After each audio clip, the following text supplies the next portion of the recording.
Rob, the do's and don'ts of business planning. Okay, do's, I suppose, if we look at do's, it's important, I think, to avail of a voice that's around you. There's a lot of good support agencies, the likes of Enterprise Ireland, Enterprise Boards, that offer mentoring services, offer training courses for startups and putting business plans together.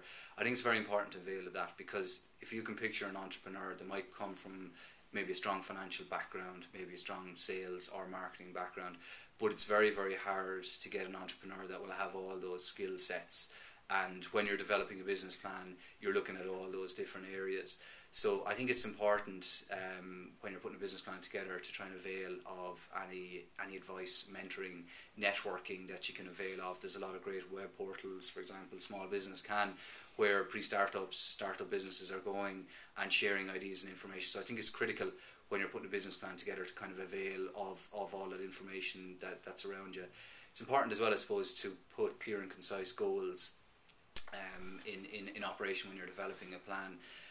A lot of people think you can put a business plan together very, very quickly. Time is very, very important. So if you are a pre-startup business or a startup business, you have to make time and make business planning a priority for yourself. There's no point trying to put out fires the whole time. A lot of businesses say, look, I'm too busy, I can't actually plan. So I think it's very, very important to put the time and effort to sit down, develop a business plan, have clear, concise goals and objectives and things like that in place.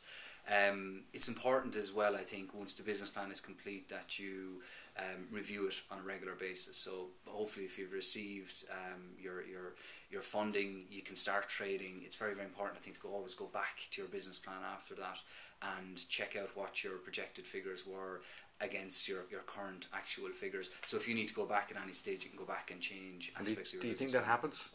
I don't think it does, not enough. I think it's something the likes of the enterprise boards and people with experience of putting business plans together would highly recommend, but I don't think there's enough people going back and actually, revising their business plan.